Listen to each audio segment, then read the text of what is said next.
강원도 정선의 기이한 이야기. 20살 서울 아가씨가 여든을 앞둔 산골 노인과 사랑에 빠지고 그 뒤에 상상도 못할 비극이 기다리고 있었다. 박수진, 이제 막 20살이 된 젊은 아가씨. 화려한 도시 서울, 그 중에서도 강남의 중심에서 태어나고 자랐다. 사업가 부모님 덕에 어릴 때부터 비단옷에 쌓인 공주님처럼 귀하게 자랐다. 하지만 그 완벽해 보이는 겉모습 뒤에는 아무도 이해하지 못하는, 보이지 않는 압박감이 숨어 있었다. 부모님은 그녀에게 정해진 길을 따라 경제학을 공부하라고 강요했고, 주위 친구들은 끊임없이 서로의 성적과 성공을 과시했다. 수지는 마치 미리 프로그램된 기계처럼 자신의 삶을 스스로 통제할 수 없다고 느꼈다. 어느 3월의 하루, 아버지와 크게 다툰 수지는 학업을 중단했다. 누구에게도 말하지 않고 조용히 서울행 비행기 표를 예매한 뒤 홀로 강원도로 향하는 버스에 몸을 실었다. 정해진 일정도, 아는 사람도, 뚜렷한 계획도 없는 여행이었다. 수지는 단지 도시를 벗어나 자신에게 귀 기울일 수 있는 평화로운 곳을 찾고 싶었다. 정선에 도착한 그녀는 다른 관광객들처럼 호텔을 예약하는 대신 스쿠터 한 대를 빌려 외딴 산골 마을들을 하염없이 돌아다녔다. 산과 숲 사이로 굽이치는 길을 달리며 수지는 비로소 살아있음을, 온전히 숨쉬고 있음을 느꼈다. 내키는 곳에 멈춰 현지 주민들과 함께 식사하고 다시 길을 떠났다. 봄이 끝날 무렵에 어느 오후 흩뿌리는 비를 맞으며 달리던 수지는 국경 근처의 원시림에서 길을 잃고 말았다. 휴대폰 신호는 완전히 끊겼고 하늘은 점점 어두워졌다. 작은 산길 한복판에서 스쿠터의 기름마저 떨어지자 주위는 온통 빽빽한 나무뿐이었다. 절망 속에서 출구를 찾으려 헤매던 수지는 공포에 휩싸이기 시작했다. 그제야 자신이 너무 무모했다는 것을 깨달아 거의 절망에 빠졌을 때 멀리서 한 인형이 나타났다. 햇볕에 그을린 피부, 하얗게 센 머리카락, 날고해진 남색 작업복을 입은 깡마른 남자였다. 그의 어깨에는 무거운 나무단이 들려 있었고 발걸음은 느렸지만 흔들림이 없었다. 노인은 놀란 눈으로 수진을 바라보더니 부드러운 목소리로 물었, 아가씨, 길을 잃었소? 수지는 마치 구세주를 만난 듯 기뻐하며 고개를 끄덕였다. 노인은 더 묻지 않고 묵묵히 그녀의 손을 잡고 계곡 옆 작은 길로 이끌었다. 거의 1시간을 숲속을 헤치고 걸어 그들은 언덕 아래 자리 잡은 소박한 나무 오두막에 도착했다. 노인이 거친 자연 속에서 홀로 살아가는 집이었다. 그날 밤 수지는 노인이 끓여준 따뜻한 죽 한 그릇을 먹었다. 타오르는 아궁이 불빛 아래 그녀는 형용할 수 없는 눈빛으로 노인을 바라보았다. 따뜻하고 친근하며 조용한 무언가가 그녀의 마음에 스며들었다. 그녀는 그 순간이 훗날 자신과 그 남자 모두 상상조차 할 수 없었던 기이한 인연의 시작이 될 줄은 꿈에도 몰랐다. 산속에서의 첫 아침, 박수진은 다구는 소리와 바람에 실려오는 은은한 아궁이, 연기 냄새에 잠에서 깼다. 그녀는 일어나 주위를 둘러보았다. 약 10제곱미터 남짓한 소박한 나무 오두막에는 침대도 없이 낡은 나무 평상 하나, 작은 옷장, 아궁이 연기에 검게 그을린 솥 몇 개, 그리고 희미한 등유램프가 전부였다. 창밖으로는 푸른 숲이 아침 햇살 속에서 기지개를 켜고 있었다. 사람의 그림자도 차소리도 없이 오직 졸졸 흐르는 시냇물 소리와 지저귀는 새소리뿐이었다. 수지는 밖으로 나가 툇마루 밖 장작불 앞에서 죽을 끓이고 있는 노인을 보았다. 고소한 파기름 냄새에 배가 고파왔다. 그녀는 쑥스러워하며 다가가 조용히 말했, 저 일어났어요. 노인은 돌아보았다. 눈빛은 온화했지만 감정을 많이 드러내지는 않았다. 그는 고개를 끄덕이며 말했다. 일어났으면 죽 먹고 마을로 내려가도록 합시다. 수지는 노인을 망설이며 바라보았다. 서둘러 마을로 돌아가고 싶지 않았다. 마음속에는 여전히 두려움이 남아 있었지만 이상하게도 이 작은 오두막에서 이 말없는 남자와 함께 있는 것이 기묘한 안정감을 주었다. 왠지 모르게 이곳을 떠나고 싶지 않았다. 저 하루만 더 머물러도 될까요? 수진이 기대에 찬 눈빛으로 조심스럽게 물었다. 김씨 할아버지는 잠시 멈칫하며 그녀를 올려다보았다. 그의 눈에 놀라움이 스쳤지만 이내 평정을 되찾았다. 머무는 건 괜찮지만 여긴 아무것도 없소. 전기도, 수돗물도, 오가는 사람도 없는데 괜찮겠소? 수지는 조금의 망설임도 없이 고개를 끄덕이며 순수하고 진실한 미소로 답했다. 괜찮아요. 여기 있으니 마음이 정말 평화로워요. 노인은 더 이상 아무 말도 하지 않았다. 아침 식사 후 그는 그녀를 데리고 숲 가장자리를 따라 걸으며 약초의 종류, 맑은 물이 흐르는 작은 시냇물, 꿀이 가득한 토종벌집을 보여주었다. 그는 천천히 한결같은 걸음으로 걸었고 그의 눈빛은 마치 모든 나무, 모든 길모퉁이를 기억하는 듯했다. 수지는 마치 동화 속에 처음 발을 들인 아이처럼 눈을 크게 뜨고 그를 따라 걸었다. 점심때가 되어 수지는 노인을 도와 장작을 패고 불을 지폈다. 스마트폰과 컴퓨터에만 익숙했던 그녀의 손은 어설프고 서툴렀다. 노인은 웃지 않고 조용히 손을 뻗어 장작을 하나씩 집어들었다. 불이 꺼지지 않게 불을 지피는 법을 가르쳐 주었다. 꾸짖지도 칭찬하지도 않으며 그는 이상할 정도로 조용하고 끈기 있게 그녀를 가르쳤다. 밤이 되자 날씨가 쌀쌀해졌다. 수지는 평상 구석에 몸을 웅크리고 앉아 별이 가득한 밤하늘을 하염없이 바라보았다. 노인은 몇 걸음 떨어진 곳에 앉아 낡은 라디오를 손에 들고 있었고 라디오에서는 작은 목소리로 뉴스 프로그램이 흘러나오고 있었다. 할아버지, 여기서 혼자 사신 지 오래되셨어요? 수진이 문득 물었다. 20년 넘었지. 노인이 담담하게 대답했다. 군대 제대하고 나서 여기 올라와 오두막을 지었소. 숲과 함께 사는 게 익숙해졌지. 그녀는 침묵했다. 20년 동안 혼자, 곁에 아무도 없이, 아내도 자식도 친구도 없이 그녀는 노인이 사는 곳이 바깥 세상의 모든 소란과 경쟁으로부터 완전히 분리된 다른 세계처럼 느껴졌다. 박수진은 노인을 돌아보았다. 그의 눈에는 뚜렷한 슬픔이나 기쁨은 없었지만 다른 누구에게서도 느껴보지 못한 깊은 고독이 숨겨져 있었다. 그녀의 마음속에 아주 낯선 감정이 싹트기 시작했다. 그것은 사랑도 동정도 아니었다. 모호하고 따뜻하며 의문으로 가득 찬 어떤 연결고리였다. 다음날 아침, 수지는 평소보다 일찍 일어났다. 아침 햇살이 나무십 사이로 스며들어 나무 창문을 통해 그녀의 잠든 얼굴을 비추었다. 그녀는 일어나 얇은 스웨터를 걸치고 툇마루로 나갔다. 그녀 앞에는 김씨 할아버지가 작은 대나무 조각들을 정성껏 잘라 바구니를 엮고 있었다. 앙상한 손이었지만 여전히 재빨랐고 그의 손놀림은 마치 수년 동안 연습해온 습관 같았다. 수지는 조용히 다가가 옆에 앉았다. 할아버지, 정말 일찍 일어나셨네요. 김씨 할아버지는 고개를 들지 않은 채 낮고 한결같은 목소리로 말했다. 산에서는 일찍 일어나야 하오. 해가 뜨거워지기 전에 할 일이 많거든. 그녀는 그가 엮고 있는 대나무 바구니를 보며 물었다. 저도 엮는 법을 가르쳐 주실 수 있으세요? 처음으로 그는 고개를 돌려 그녀를 찬찬히 쳐다보았다. 깊고 차분한 눈빛이었지만 차갑지는 않았다. 놀라움 같은 것이 스쳐 지나갔다. 작고 가녀린 도시 아가씨가 이 산속에서 대나무 바구니 엮는 법을 배우고 싶어 하다니. 하지만 그는 아무 말 없이 가볍게 고개를 끄덕이고는 작은 대나무 조각을 그녀에게 건넸다. 손에 꽉 쥐고 이 방향으로 구부려 보시오. 수지는 주의 깊게 들었다. 그녀의 손은 서툴렀고 몇 번이나 대나무 살을 부러뜨렸으며 긁혀서 손이 아팠다. 김씨 할아버지는 여전히 인내심이 강했고 전혀 화를 내지 않았다. 그녀가 실수할 때마다 그는 과묵하지만 너그러운 아버지처럼 부드럽게 고쳐주었다. 그날 점심, 수지는 밥을 지었다. 태어나서 처음으로 혼자 장작불을 지피고 차가운 시냇물로 쌀을 씻고 낡은 양은 대야에 채소를 씻었다. 식사는 흰쌀밥, 삶은 산나물, 그리고 약간의 깨소금이 전부인 소박한 밥상이었다. 그런데도 이상하게 맛있었다. 두 사람은 툇마루 아래에 앉아 식사했다. 음악도, 스마트폰도, TV 화면도 없이 멀리서 들려오는 시냇물 소리와 지붕 위에서 지저귀는 새소리뿐이었다. 외롭지 않으세요? 수진이 갑자기 물었다. 젓가락이 손에서 멈칫했다. 김씨 할아버지는 몇 초간 침묵하더니 천천히 대답했다. 외롭지. 하지만 익숙해졌소. 가족은 없으세요?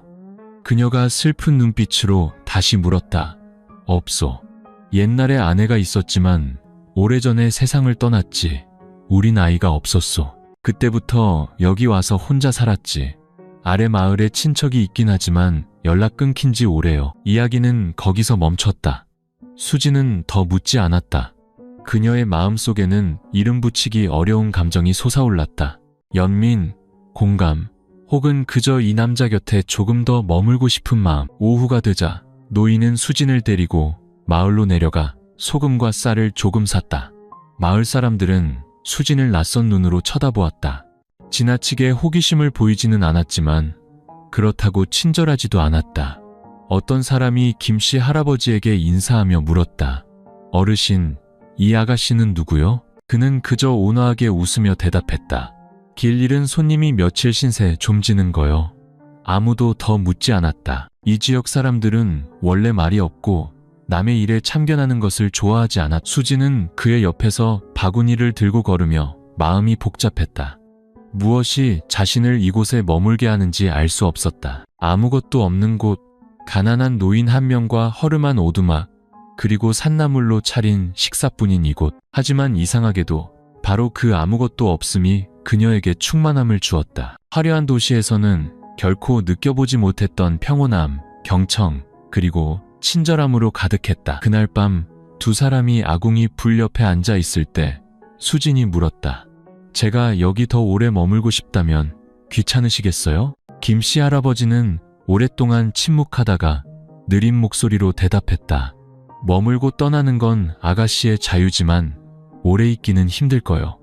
여긴 젊은 사람이 있을 곳이 아니오. 수지는 대답하지 않았지만 그 순간 그녀의 눈에는 결심이 서기 시작했다. 하루하루가 지나면서 박수진은 깊은 산속 생활에 점차 익숙해졌다. 매일 아침 해가 뜨기도 전에 일어나 김씨 할아버지를 따라 숲으로 들어가 약초를 캐고 죽순을 찾고 나뭇가지를 주웠다. 도시의 운동화에 익숙했던 발은 이제 흙투성이가 되었고 부드러웠던 손은 산칼을 잡고 물을 깃고 대나무를 베느라 굳은 살이 박이기 시작했다. 넘어질 때마다 노인은 불평 한마디 없이 스스로 일어나 먼지를 털라고만 했다. 여긴 아무도 길을 닦아주지 않소. 숲은 도시처럼 만만하지 않지. 그는 그렇게 말했지만 눈빛은 차갑지 않고 조용한 격려를 담고 있었다. 오후에는 수진이 약초 말리는 법을 배우고 부엌 한쪽을 정리하고 툇마루를 청소했으며 심지어 노인의 낡은 남색 작업복에 찢어진 곳을 꿰맬 줄도 알게 되었다. 그녀는 더 이상 어색하거나 외롭다고 느끼지 않았다. 오히려 이곳은 작고 원시적이지만 인간미가 넘치는 제2의 세계 같았다. 어느 맑은 날 정오, 긴 산행을 마치고 오래된 나무 그늘 아래서 쉬고 있을 때 수지는 노인에게 평생을 이렇게 외롭게 산 것을 후회한 적이 없는지 물었다. 김씨 할아버지는 흰 구름이 유유히 떠다니는 산등성이 너머를 멀리 바라보았다. 후회야 왜 없겠소. 누구나 무언가는 후회하며 살지.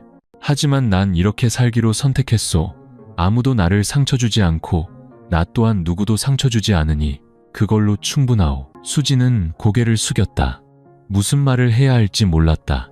노인의 말은 소박하지만 깊은 삶의 철학처럼 그녀의 마음에 스며들었다. 그녀는 스스로에게 물었다. 경험이 많아질수록 사람은 침묵하는 법을 배우게 되는 걸까? 그날 밤 소나기가 내렸다. 지붕 위로 떨어지는 빗방울 소리와 문틈으로 새어 들어오는 바람 소리가 나무 오두막을 더욱 춥게 만들었다. 수지는 아궁이 불 옆에 바싹 다가앉아 무릎을 감싸 안고 타오르는 불꽃을 바라보았다. 제가 이 세상에서 너무 작게 느껴져요. 그녀는 마치 자신에게 말하듯 작은 목소리로 말했다. 어릴 때부터 항상 정해진 틀에 맞춰 다른 사람들이 원하는 대로 살았어요. 하지만 여기서는 처음으로 제가 진짜로 사는 것 같아요. 김씨 할아버지는 대답 없이 아궁이에 장작을 더 넣었다. 불빛이 그의 얼굴을 비추자 세월이 새겨놓은 깊은 주름이 뚜렷해졌지만 그 순간 그의 눈은 이상하게 빛나고 있었다. 마치 옆에 앉은 젊은 아가씨에게서 자신의 옛 모습을 보는 듯했다. 잠시 후 그가 말했다. 여기가 평화롭다면 충분하다고 느낄 때까지 머무시오. 수지는 그를 돌아보았다. 그녀의 눈은 물기로 반짝였다. 감동에서도 마음이 약해져서도 아니었다. 태어나서 처음으로 누군가에게 허락받았기 때문이었다. 조건 없이, 구속 없이 자신이 원하는 방식으로 살아도 좋다는 허락. 다음 날 수지는 마을의 장터에 내려가 채소를 좀 더 사서 산빛 아래 나무 오두막으로 돌아왔다. 그녀의 마음속에는 이미 분명한 결정이 서 있었다. 마당으로 들어서자 죽순을 다듬고 있는 노인이 보였다. 그녀는 환하게 웃으며 말했다. 저 여기서 좀 더 머물 거예요. 길을 잃어서도 아니고 돌아갈 길을 몰라서도 아니에요. 그냥 할아버지 곁에 있고 싶어서요. 김씨 할아버지는 고개를 들고 순간 멍하니 서 있었다. 그는 아무 말 없이 가볍게 고개를 끄덕였다. 하지만 그 순간 그의 눈에는 무언가 매우 다른 것이 있었다. 평소와 같은 평온함이 아니라 아주 미세하고 진실한 떨림이었다. 그것은 나이와 살아온 세계가 너무나 다른 두 사람 사이에 처음으로 예상치 못한 공명이 일어난 순간이었다. 박수진이 머물기로 결정한 날부터 산빛 아래 작은 나무 오두막은 어쩐지 더 따뜻해진 것 같았다. 밤은 여전히 추웠고 숲은 여전히 고요했지만 김씨 할아버지는 더 이상 묻지 않았고 놀라거나 의심하는 기색도 보이지 않았다. 그는 이전처럼 살았다. 낮에는 밭에 가고 밤에는 아궁이 옆에 앉았다. 모든 것이 익숙한 순환처럼 보였다. 하지만 수진에게는 모든 것이 서서히 변하고 있어. 그녀는 노인의 작은 행동 하나하나에 더 신경 쓰기 시작했다. 그가 나무단을 묶는 방식, 나무 그릇에 물을 따르는 방식, 해질녘 숲을 바라보는 그의 시선. 무미건조해 보였던 그 모든 것들이 이상하게도 그녀의 마음을 따뜻하게 만들었다. 어느 날 아침 수진이 자신의 재킷을 널고 있는데 김씨 할아버지가 낡고해진 천 가방을 직접 꿰매고 있는 것을 보았다. 그녀는 다가가 그의 손에서 바늘을 건네받으며 말했다. 제가 꿰매드릴게요. 저 바느질할 줄 알아요. 노인은 희미하게 미소 지었다. 수진이 그의 무뚝뚝한 얼굴에서 본 드문 미소였다. 도시의 아가씨가 바느질도 할 줄 아는가? 여기서 많은 걸 배웠어요. 그녀가 자랑스러운 눈빛으로 대답했다. 노인은 더 말하지 않고 고개를 끄덕이며 부엌으로 들어갔다. 수지는 툇마루에 남아 한 땀 한 땀 바느질을 하며 마음이 복잡해졌다. 언제부터 자신보다 60살 가까이 많은 노인의 가방을 꿰매주는 것에 행복을 느끼게 된 걸까? 언제부터 그의 시선이 자신을 그토록 당황하게 만든 걸까? 그날 저녁, 산나물과 뜨거운 옥수수죽으로 식사를 마친 후 수지는 마당에 앉아 달을 보았다. 산골의 달은 유난히 밝아 그가 입고 있는 남색 작업복의 주름 하나하나까지 비추었다. 노인은 옆에 앉아 두 손을 무릎에 얹고 침묵했다. 수진이 먼저 입을 열었다. 할아버지, 젊은 사람이 나이 든 사람을 사랑할 수도 있다고 생각하세요? 김씨 할아버지는 깜짝 놀라 그녀를 돌아보았다. 그런 질문은 왜 하는 거요? 그냥 궁금해서요. 예를 들어서요. 저 같은 젊은 여자가 나이 많은 남자에게 호감을 느낀다면 그게 이상한 일일까요? 그는 그녀를 오랫동안 바라보다가 부드러운 목소리로 말했다. 이곳 사람들은 낯선 것에 익숙하지 않소. 사랑이란 가장 오해받기 쉬운 것이지. 수지는 고개를 끄덕였다. 그녀는 이곳 외딴 산골과 폐쇄적인 작은 마을들 사이에서는 규범을 벗어나는 모든 것이 의심의 눈초리를 받는다는 것을 알았다. 하지만 수지는 신경 쓰지 않았다. 그녀 안에서 자라나는 것은 호기심이나 충동이 아니라 이상할 정도로 부드럽고 깊고 진실한 감정이었기 때문이다. 또 다른 밤, 늦은 오후에 계곡에서 목욕하다. 감기에 걸린 수진을 위해 김씨 할아버지는 밤새 곁을 지켰다. 약초물을 끓이고 따뜻한 수건으로 이마를 닦아주고 열 때문에 몸을 떨기 시작하자 옷을 갈아입혀 주었다. 그의 손은 거칠었지만 그 손길은 마치 어린 자식을 돌보는 아버지처럼 부드럽고 조심스러웠다. 수지는 열에 들떠 희미하게 중얼거렸다. 할아버지, 가지 마세요. 그는 곁에 앉아 아무 말도 하지 않았지만 그의 눈에는 처음으로 눈물이 고였다. 평생을 강인하게 살아온 남자, 전쟁을 겪고 병으로 아내를 잃고 외딴 숲속에서 고독을 견뎌온 그가 피 한 방울 섞이지 않은 젊은 아가씨의 잠꼬대에 감동한 것이다. 다음 날 아침 정신을 차린 수지는 김씨 할아버지가 평상 가장자리에 기대어 잠든 것을 보았다. 문틈으로 들어온 빛이 그의 머리카락을 더욱 희게 만들었다. 그녀는 손을 뻗어 그의 손을 가볍게 만졌다. 따뜻하고 평화로웠다. 그 순간 수지는 더 이상 어떤 이유도 필요 없었다. 그녀는 깨달았다. 자신의 감정은 더 이상 모호하거나 막연하지 않았다. 그것은 사랑이었다. 기이하지만 결코 잘못되지 않은 사랑, 존경과 감사, 그리고 세상 속에서 길 잃은 두 영혼의 공감에서 비롯된 사랑이었다. 그날 열병을 앓고 난 후 박수진은 마치 다른 세계로 들어선 것 같았다. 더 이상 산속의 임시 손님이 아니라 이 장소에, 낡은 나무 오두막에, 느린 삶의 리듬에, 그리고 김씨 할아버지 자신의 일부가 된 듯했다. 그녀는 더 이상 우연히 그의 손에 닿았을 때 부끄러워하지 않았고 그의 시선을 피하지 않았다.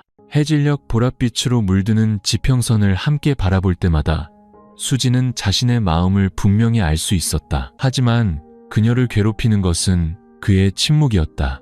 김씨 할아버지는 평소처럼 침착했고 거리를 두지도 않았지만 어떤 분명한 신호로도 응답하지 않았다. 어느 날 오후 툇마루에서 약초를 말리던 수진이 조용히 물었다.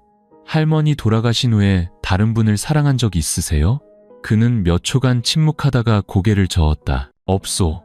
내가 누군가를 행복하게 해줄 만큼 좋은 사람이 못 될까봐 두려웠지. 수지는 슬픔을 감추며 고개를 돌렸다. 하지만 만약 누군가가 할아버지의 모든 과거, 나이, 환경, 차이점까지 전부 받아들인다면요? 김씨 할아버지는 한숨을 쉬었다. 이번에는 피하지 않았다. 아가씨는 좋은 사람이요.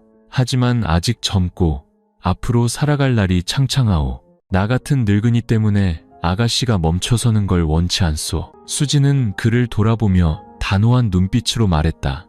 저는 그게 멈춤이라고 생각하지 않아요. 오히려 시작이에요. 제가 지금까지 알았던 그 어떤 것보다 더 평화로운 시작이요. 김씨 할아버지는 멈칫했다. 그 말은 그에게 달콤한 칼날과 같았다. 그는 감동했지만 동시에 두려웠다. 수십 년을 혼자 살면서 그는 고독을 받아들이고 그것을 삶의 일부로 여기는 법을 배웠다. 하지만 이제 수진의 등장은 모든 것을 흔들었다. 그는 다가설 용기도, 그녀를 밀어낼 용기도 없었다. 그날 저녁 그는 평소보다 늦게 산에서 돌아왔다. 수지는 해가 질 때까지 걱정하며 기다렸다. 그가 돌아왔을 때 몸은 흠뻑 젖었고 어깨에는 무거운 나뭇단이, 발에는 진흙이 가득했다. 비 오기 전에 산에 가지 말라고 말씀드렸잖아요. 그녀는 목이 메어 꾸짖었다. 그는 대답 없이 조용히 안으로 들어가 옷을 갈아입었다. 수지는 부엌에 죽냄비를 올렸다. 화가 나고 걱정되고 그가 항상 거리를 두는 것에 대한 무력감에 손이 가볍게 떨렸다. 그가 나왔을 때 그녀는 아무 말 없이 앉아 있었다. 두 사람 사이에는 무거운 침묵이 흘렀다. 한참 후에야 그가 입을 열었다. 내가 아가씨가 느끼는 감정을 받을 자격이 있는지 모르겠소. 나는 혼자 사는 것과 이 산속의 침묵에 너무 익숙해졌소. 만약 내가 받아들인다면 아가씨를 힘들게 할까 두렵고 거절한다면 내 자신을 속이는 셈이 되겠지. 수지는 고개를 들었다. 그녀의 눈은 촉촉했다. 저는 할아버지가 완벽한 사람이길 바라지 않아요. 그저 자신의 감정에 솔직해지셨으면 좋겠어요. 만약 할아버지도 제가 느끼는 걸 느끼고 계신다면 제발 침묵하지 말아주세요. 김씨 할아버지는 그녀를 오랫동안 바라보았다. 늙은 눈에는 하고 싶은 말이 100가지도 넘게 담겨 있는 듯 했지만 결국 그는 조용히 돌아서며 나지막이 말했다. 일찍 쉬시오. 내일도 비가 올 것 같으니. 방문이 닫혔다. 수지는 아궁이 불 옆에 남았다. 불빛이 그녀의 얼굴을 비추었다가 사그라들었다. 그날 밤 수지는 잠을 이루지 못했다. 밖에서는 벌레 소리가 요란했고 지붕 위로 빗방울이 떨어졌다. 그녀의 마음속에는 기다림과 희망, 그리고 이 사랑이 아무리 순수하고 진실하더라도 불가능한 것일지도 모른다는 모호한 두려움의 폭풍이 몰아치고 있었다. 긴 비가 내린 다음 날 아침, 하늘은 이상할 정도로 맑았다. 구름이 걷히고 햇살이 툇마루 앞 잔디밭을 비추었다. 수지는 여느 때처럼 일찍 일어났지만 그녀의 눈빛은 예전처럼 맑지 않았다. 밤새 했던 생각들이 남아 발걸음이 무겁게 느껴졌다. 김씨 할아버지는 이미 일어나 있었다. 그는 늙은 복숭아나무 아래 앉아 대나무를 깎고 있었다. 여전히 깡마르고 조용한 모습이었지만 오늘은 어딘가 더 고뇌에 찬 듯했다. 수지는 옆에 앉았다. 그녀는 아무 말도 하지 않았다. 두 사람 사이에는 침묵만이 흘렀고 오직 대나무 깎는 소리만이 푸른 하늘 아래 조용히 울려 퍼졌다. 잠시 후 그가 먼저 입을 열었다. 좀처럼 없는 일이었다. 아가씨가 전에 물었지. 젊은 사람을 사랑할 수 있느냐고. 수지는 깜짝 놀라 그를 돌아보았다. 그녀의 눈은 희망으로 가득 찼다. 그는 차분하고 느린 목소리로 말을 이었다. 밤새 생각했소. 나도 감정이 없는 사람이 아니고 아가씨가 나에게 주는 마음을 모르는 것도 아니오. 하지만 그 감정이 나를 두렵게 하오. 수지는 마른 침을 삼키며 조용히 귀를 기울였다. 아가씨는 점소. 나보다 더 좋고 더 젊고 더 미래가 있는 남자를 수백 명은 만날 수 있소. 하지만 나는 그저 숲속에 사는 빈손의 늙은이일 뿐이오. 내 인생의 마지막에 남은 약간의 친절함 외에는 줄 것이 아무것도 없어. 내가 아가씨를 받아들이면 아가씨의 미래를 빼앗게 될까 두렵소. 수지는 손을 꽉 쥐었다. 눈물이 터져 나올 것 같았다. 하지만 할아버지가 침묵하신다면 제 진실한 감정을 빼앗는 거예요. 저는 물질적인 것도 화려한 미래도 필요 없어요. 그저 제 마음에 솔직하게 살고 싶을 뿐이에요. 할아버지 곁에 있을 때처럼 평화로웠던 적이 없었고 저는 그 감정이 진짜라고 믿어요. 김씨 할아버지는 고개를 돌렸다. 바람이 툇마루를 스쳐 지나가며 약초 냄새와 아궁이 연기 냄새를 실어날랐다. 잠시 후 그가 나지막이 말했다. 감히 받겠다고는 못하겠어. 하지만 내 마음을 속일 수도 없구려. 아가씨가 여기 있는 동안 나는 하루하루를 소중히 여길 것이요. 하지만 언젠가 떠나고 싶어지면 미련 없이 떠나길 바라오. 수지는 고개를 끄덕였다. 눈물이 흘러내렸지만 입가에는 미소가 번졌다. 그의 대답은 고백은 아니었지만 더 이상 거절도 아니었다. 그것은 인정이었고 아주 작게나마 열린 문이었다. 그것만으로도 그녀는 따뜻함을 느끼기에 충분했다. 그날 이후 두 사람 사이의 분위기는 묘하게 달라졌다.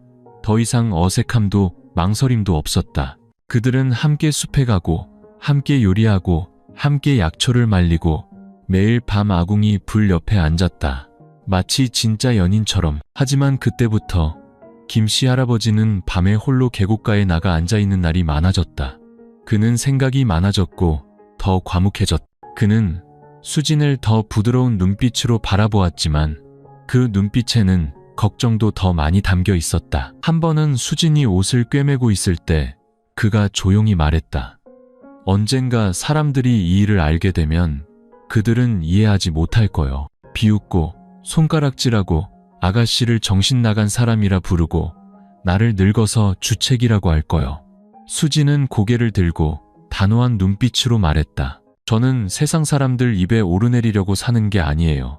제 마음을 위해 사는 거예요. 김씨 할아버지는 그녀를 보며 침묵했다.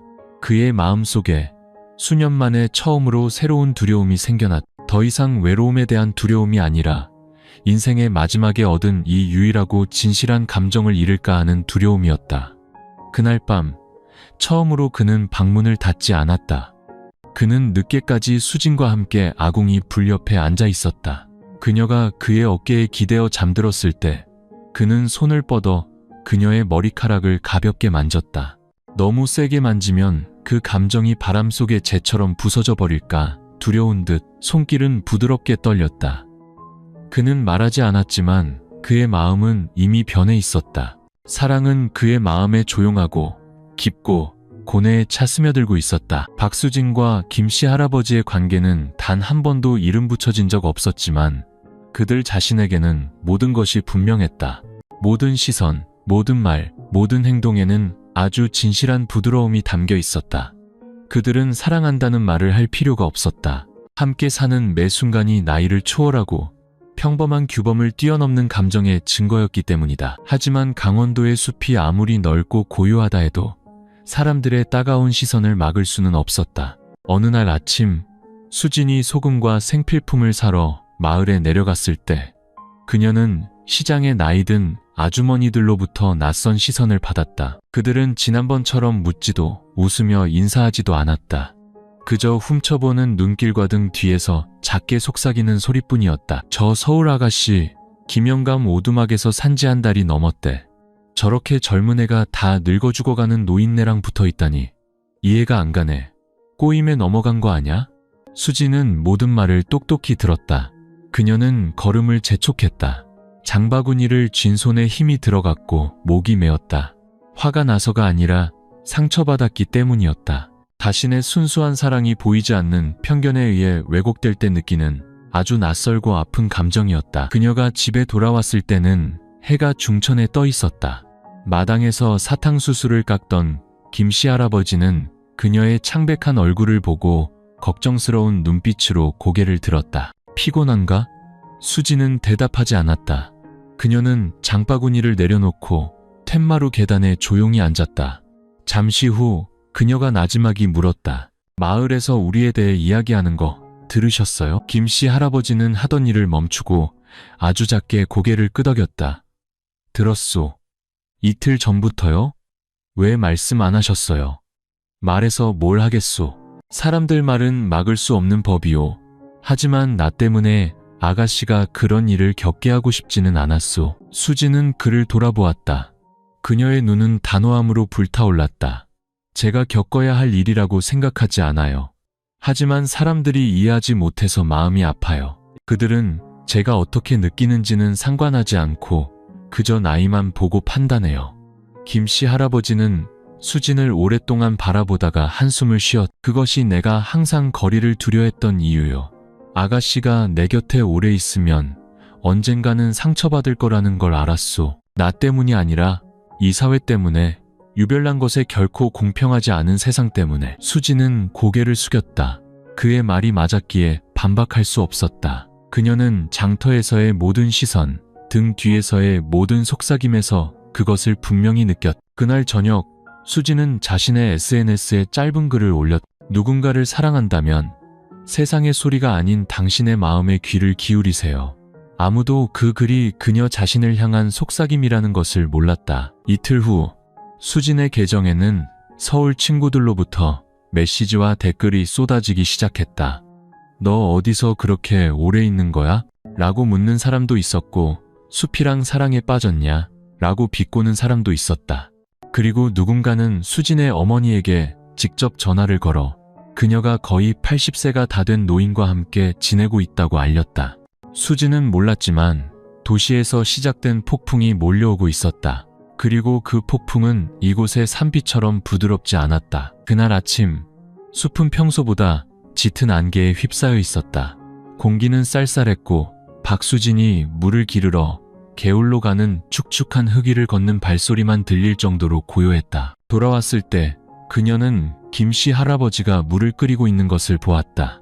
그의 눈빛은 어딘가 깊은 생각에 잠겨 있었다. 마치 무언가 불길한 일이 다가오고 있음을 감지한 듯했다. 수지는 알아채지 못했다. 그녀는 그저 고요한 자연 속에서 익숙해진 평범한 아침이라고 생각했다. 하지만 그 평온은 정오까지만 이어졌다. 사륜구동차 한 대가 오두막으로 이어지는 작은 길에 멈춰섰다. 산속에서 들리는 낯선 엔진 소리에 수지는 깜짝 놀라 돌아보았다. 차문이 열리고 세련된 차림의 여자가 내렸고 그 뒤를 이어 희끗희끗한 머리에 험악한 표정을 한 남자가 따랐다. 수지는 그 자리에 얼어붙었다. 엄마와 아빠였다. 어머니가 소리쳤다. 세상에, 너 여기서 대체 뭘 하고 있는 거니? 수지는 손을 가볍게 떨며 가만히 서 있었다. 그들이 이렇게 빨리 올 줄은, 부모님의 눈에 저런 분노가 서려 있을 줄은 상상도 못했다. 너 미쳤구나. 집 나가고 학교도 그만두고 모든 걸 버리고 이런 외딴 곳으로 도망쳐와서 다 늙어 죽어가는 노인네랑 살다니. 아버지가 한 글자 한 글자 힘주어 말했다. 그의 목소리가 숲 전체에 울려 퍼졌다. 김씨 할아버지가 나왔다. 표정은 침착했지만 눈빛에는 경계심이 가득했다. 그는 자연스러운 반사작용처럼 수진의 앞을 가볍게 막아섰다. 두 분, 안으로 들어오시지요. 날이 춥습니다. 그가 평온한 목소리로 말했다. 우린 이런 다 쓰러져가는 곳에 들어가지 않아요. 수진의 어머니가 소리 높여 말했다. 당신은 누구요? 어떻게 감히 내 딸을 유혹할 수 있죠? 애가 이제 겨우 20살인 거 몰라요? 수지는 당황하며 다가가 어머니의 팔을 잡아 끌었다. 엄마, 그렇게 말하지 마세요. 할아버지는 절 유혹하지 않으셨어요. 제가 여기 머물겠다고 한 거예요. 제가 원해서요. 네가 원해서? 아버지가 소리쳤다. 네가 지금 우리 집안의 명예를 얼마나 더럽히고 있는지 알아? 늙은이를 사랑한다고? 그게 사랑이라고 생각해? 수진의 눈에서 눈물이 터져 나왔다. 그녀는 손을 꽉 쥐고 평정을 유지하려 애썼다. 네, 사랑이에요. 다들 이해하지 못하시겠지만 제 마음이 지금처럼 분명했던 적은 없었어요. 전 이분을 사랑해요. 짝! 소리와 함께 수진의 뺨에 어머니의 손바닥이 날아들었다. 어머니의 얼굴은 분노와 고통, 그리고 수치심으로 붉게 달아올라 있었다. 넌 정말 부끄러운 줄도 모르는구나. 평생을 널 먹이고 입히고 가르쳤더니 결국 이런 결말을 선택해? 김씨 할아버지는 아무 말도 하지 않았다. 그는 그저 수진을 바라보며 가만히 서 있었다. 원망도 후회도 없이 그저 묵묵히 마음을 억누르는 듯 했다. 아버지가 그에게 다가가 얼굴에 손가락질하며 말했다. 내가 당신을 고소하지 않는 것만으로도 다행인 줄 아시오. 당장 애한테서 그 더러운 수작 집어치우시오. 그렇지 않으면 가만 안 둘 줄 아시오. 그만하세요, 아빠. 수진이 소리쳤다. 그분을 모욕하지 마세요. 그분은 절 이용한 적 없어요. 제 말에 귀 기울여주지 않은 건 바로 두 분이잖아요. 전 더 이상 다른 사람이 정해준 인생을 살고 싶지 않아요. 당장 돌아와. 아버지가 으르렁거리며 그녀의 팔을 잡아 끌었다. 수진은 눈물을 쏟으며 발버둥 쳤다. 하지만 김씨 할아버지가 다가와 그녀의 어깨에 가만히 손을 얹었다. 수진아, 가거라. 그가 나지막이 말했다. 부모님이 오셨잖니. 그분들과 함께 돌아가거라. 이곳은 네가 있을 곳이 아니다. 싫어요. 수진이 울부짖었다. 안 가요. 여기 있을 거예요. 그는 그녀를 바라보았다. 그의 눈은 사무치게 슬펐지만 그는 여전히 말했다. 나 때문에 네가 가족을 잃는 걸 원치 않는다. 가거라. 나중에 내가 생각나거든. 그저 아름다운 추억으로만 기억해다오. 수지는 주저앉았지만 아버지는 그녀가 울부짖고 소리치는 것에도 아랑곳하지 않고 차로 거칠게 끌고 갔다. 차문이 쾅 닫히고 엔진이 굉음을 내며 작은 산길에 흙먼지를 일으켰다. 김씨 할아버지는 차가 숲속으로 사라질 때까지 말없이 서서 바라보았다. 그의 모습은 그가 사는 곳처럼 아무도 닿을 수 없는 고독한 섬처럼 외로워 보였다. 서울로 돌아온 지 거의 2달 만에 박수진은 마치 꿈에서 강제로 깨어난 것 같았다. 시끄러운 차 소리부터 차가운 분위기 속의 가족 식사, 친척들의 따가운 시선까지 모든 것이 그녀를 숨막히게 했다. 부모님은 그녀를 집 밖으로 나가지 못하게 했고 휴대폰은 압수되었으며 SNS 계정은 잠겼다. 매일 그녀는 질책과 원망의 말을 들어야 했다. 아버지는 말이 없었지만 그의 실망한 눈빛은 항상 조용한 칼날처럼 그녀의 심장을 찔렀다. 어머니는 많이 울었다. 때로는 애원하고 때로는 소리치고 심지어 이 미친 열병에서 벗어나게 하겠다며 해외 유학을 보내겠다고 위협하기도 했다. 하지만 박수진은 흔들리지 않았다. 그녀는 침묵했고 다투지 않았고 반항하지 않았다. 하지만 내면에서는 불꽃이 조용히 타오르고 있었다. 매일 밤 그녀는 언덕 비탈에 있던 나무 오두막을 타닥타닥 타던 장작 소리를, 옷에 배어있던 아궁이 연기 냄새를, 그리고 김씨 할아버지의 부드러운 눈빛을 떠올렸다. 이제 다시는 볼 수 없을지도 모르는 그 눈빛을. 집으로 끌려온 지 열흘째 되던 날, 수지는 방에 틀어박혀 아주 긴 편지를 썼다. 그녀는 감금당한 것을 한탄하는 어린아이처럼 쓰지 않았다. 자신의 삶의 선택을 지키려는 성숙한 여성으로서 썼다. 부모님은 항상 제게 착하게 살고 마음에 솔직하게 살라고 가르치셨어요. 하지만 제가 모든 사람의 상상과 다른 사람을 사랑하자 부모님은 그것을 막고 판단하고 잘못된 것이라 여기셨어요. 저는 모든 사람이 이 사랑을 받아주길 바라지 않아요. 그저 이 사랑과 함께 온전히 제대로 살고 싶을 뿐이에요. 저는 더 이상 맹목적인 아이가 아니에요. 제가 무엇을 느끼는지 알아요. 그리고 만약 제 자신이 될 수 있는 유일한 곳이 있다면 그곳은 바로 김씨 할아버지 곁이에요. 편지를 다 쓴 수지는 그것을 곱게 접어 침실 책상 위에 올려두었다. 다음 날 새벽 온 가족이 잠들어 있을 때 그녀는 조용히 뒷문을 열고 밖으로 나갔다. 자가용도 친구의 도움도 없이 그녀는 조용히 첫 버스를 타고 강원도로 향하는 버스에 다시 몸을 실었다. 30시간이 넘는 길 위에서 그녀는 잠시 눈을 붙였을 뿐 눈을 뜰 때마다 허벅지 위에 작은 배낭을 꽉 쥐었다. 그 안에는 옷 몇 벌, 약간의 현금, 그리고 만약 다시 만날 기회가 없다면 그에게 손으로 써서 보내려던 편지가 들어있었다. 강원도에 도착한 그녀는 시내에 머무르지 않고 곧장 예전 그 길로 가는 오토바이 택시를 탔다. 운전사는 그녀가 숲 가장자리에 작은 오두막을 언급하자 놀랐다. 거기 누가 살던가요? 아가씨? 거기 살던 할아버지는 혼자였는데 지난달에 누가 와서 시끄럽게 굴었다고 하던데요. 마을 사람들한테 들었어요. 수지는 깜짝 놀랐다. 무슨 일이요? 그분 괜찮으세요? 남자는 고개를 저었다. 자세히는 몰라요. 그냥 서울에서 온 가족이라는 사람들이 와서 소리 지르고 갔다고만 들었어요. 불쌍한 양반이지. 평생 아무도 신경 안 쓰다가 겨우 누가 챙겨주니 그것도 막히고. 수지는 더 이상 아무 말도 하지 않았다. 그저 심장이 욱신거렸다.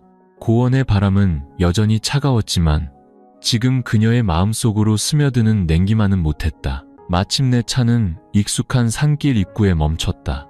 수지는 돈을 지불하고 마치 손바닥처럼 익숙한 숲길을 서둘러 달려갔다. 가까워질수록 마음속에는 이름 모를 불안감이 솟아올랐다. 그가 아직 거기에 있을까? 그가 다시 나를 받아줄까? 수진이 도착했을 때 나무 오두막은 그 자리에 있었지만 문은 굳게 닫혀 있었다. 장작 패는 소리도 아궁이 연기도 호박 넝쿨 옆에서 허리를 굽히고 있던 그의 모습도 보이지 않았다. 그녀가 문을 두드렸지만 아무도 대답하지 않았다. 그녀가 살짝 밀자문이 열렸다. 안은 익숙한 집이었지만 책상 위에는 얇은 먼지가 쌓여 있었다. 옷걸이에는 예전보다 더 빛바랜 낡은 남색 작업복이 걸려 있었고 책상 위에는 작은 종이 뭉치가 있었다. 그 위에는 손글씨로 돌아올 젊은 아가씨에게라고 쓰여 있었다. 수지는 떨리는 손으로 그것을 열었다. 안에는 낡은 목걸이와 작은 쪽지가 있었다. 아가씨가 돌아올지 안 올지 모르겠지만 만약 돌아온다면 이 유품을 감사의 표시로 가져가시오. 아가씨는 내 인생에 남은 마지막 청춘이었소. 수지는 소리내어 울었다. 그 울음소리는 숲속에서 터져나와 창자를 찢는 듯한 고통으로 울려 퍼졌다. 박수진은 고요한 나무 오두막 한가운데 멍하니 앉아 있었다. 그녀 앞에는 김씨 할아버지의 짧은 편지가 심장을 베는 칼날처럼 밝혀 있었다. 아가씨는 내 인생에 남은 마지막 청춘이었소. 그 글귀는 화려하지도 꾸밈도 없었지만 그녀의 심장을 산산조각 내는 듯했다. 그녀는 돌아왔다. 모든 것을 극복하고 돌아왔지만 그는 이미 떠나고 없었다. 수지는 눈물을 닦고 일어섰다. 그가 간 곳에 대한 단서를 찾을 수 있을 거라는 희미한 희망을 품고 집안 구석구석을 뒤지기 시작했다. 침대 옆 작은 나무 선반에 낡은 수첩이 있었다. 그녀가 펼쳐보니 첫 장에는 생활 일과가 몇 줄 적혀 있었다. 5일 약초 캐기, 6일 장터 가기, 7일 지붕수리. 모든 것은 8일에서 멈춰 있었다. 정확히 그녀가 강제로 떠나고 난 바로 다음 날이었다. 그 뒤 페이지들은 텅 비어 있었다. 수지는 집을 나와 그가 남기는 목걸이를 손에 꽉 쥐고 마을로 내려가는 작은 길을 따라 달렸다. 그녀는 집집마다 그를 아는 사람마다 물어보았다. 마을 사람들은 그녀를 낯설게 보았다. 어떤 이는 한숨을 쉬었고 어떤 이는 못마땅한 듯 고개를 저었지만 동정심을 보이는 사람도 있었다. 마을에서 김씨 할아버지에게 쌀을 팔던 이씨 할머니가 온화한 눈빛으로 수진을 바라보며 나지막이 말했다. 그 양반 떠난 지 일주일쯤 됐어.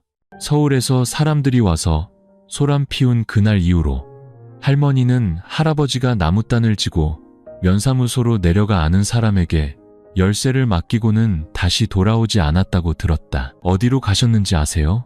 수진이 할머니의 손을 꽉 잡으며 눈물을 글썽였다. 할아버지를 찾아야 해요. 이씨 할머니는 슬프게 고개를 저었다. 아무도 몰라. 그 양반은 원래 말이 없는 사람이었어. 평생을 이산과 숲에서만 맴돌았지. 어떤 사람들은 그가 전쟁 때 참호를 팠던 깊은 숲속으로 들어갔다고 하더군. 그곳은 험하고 뱀이 많아서 아무도 감히 들어가지 못하지만 그 양반은 모든 바위 틈, 모든 나무 뿌리까지 훤히 알았지. 수지는 이 말을 듣고 손을 더 꽉 쥐었다. 그녀는 멀리 펼쳐진 광활한 푸른 숲을 바라보았다. 저곳에 그의 모습이 있었다. 한때 그녀를 품어주었던 곳, 그리고 지금은 그를 세상으로부터 숨겨주고 있을지도 모르는 곳. 그녀는 해질녘에 나무 오두막으로 돌아왔다. 날이 어두워지기 전에 그녀는 옷 몇 벌과 손전등, 물병, 그리고 마른 빵 몇 조각을 챙겼다. 그녀는 책상 위에 쪽지를 남겼다. 할아버지를 찾으러 가요. 만약 누가 이곳에 다시 온다면 제 부모님께 저는 괜찮다고 전해주세요. 그리고 그녀는 배낭을 메고 그정든 집을 떠나 다시 숲으로 들어섰다. 하지만 이번에는 경험을 위해서가 아니라 두고 온 자신의 심장 한 조각을 되찾기 위해서였다. 해가 지자 숲은 더욱 고요해졌다.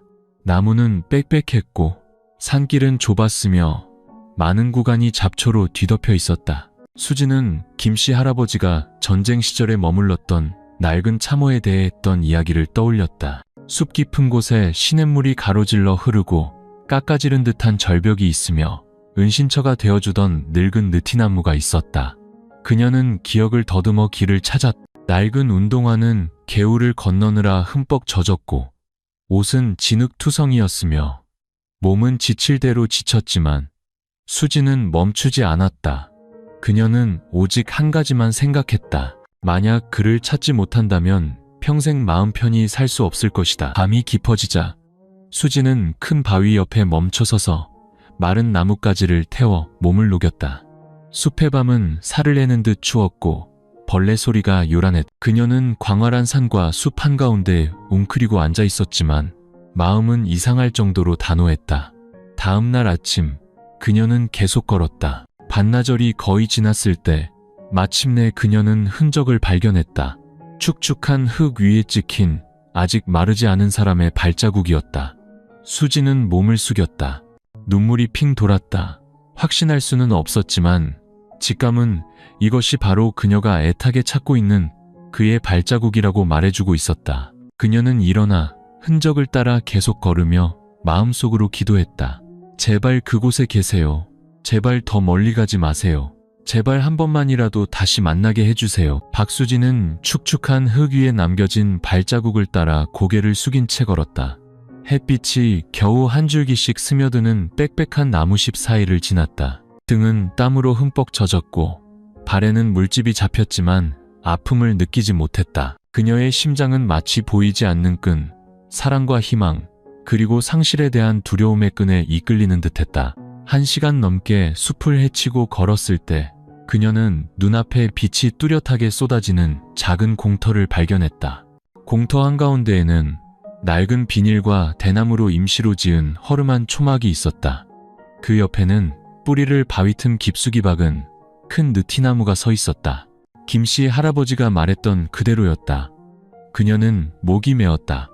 바로 여기구나. 그녀는 초막을 향해 천천히 걸어갔다. 한 걸음 한 걸음이 떨리는 심장 박동과 같았다. 약 20m 정도 남았을 때 그녀는 희미한 소리를 들었다. 타닥타닥 불꽃 튀는 소리와 한 남자의 힘겨운 기침 소리였다. 수지는 서둘러 달려가 비닐막을 걷었다. 김씨 할아버지가 낡은 담요를 두른 채 초막 안에 웅크리고 앉아 있었다. 그의 얼굴은 창백했다. 수진이 들어서자 그는 깜짝 놀라 고개를 들었다. 그의 눈은 자신이 보고 있는 것을 믿을 수 없다는 듯 커졌다. 할아버지, 수진이 울음을 터뜨리며 달려가 그의 손을 잡았다. 찾았어요, 할아버지를. 늦을까봐 얼마나 걱정했는지 몰라요. 김씨 할아버지는 떨리는 손으로 그녀의 어깨를 만졌다. 그것이 환상이 아니라는 것을 확인하려는 듯했다. 그의 붉어진 눈에는 억눌렸던 모든 감정이 담겨 있었다. 어떻게 여기까지 왔소? 여긴 위험한데 혼자 온 거요? 무섭지 않았어요. 수진이 그의 앙상한 손을 잡으며 피부를 통해 전해지는 냉기를 느꼈다. 다시는 할아버지를 못 볼까봐 그게 더 무서웠어요. 그는 고개를 숙였다. 그의 어깨가 가늘게 떨렸다. 작은 초막 안에서는 아무도 더 이상 말을 잇지 못했다. 오직 흐느끼는 소리만이 가득했다.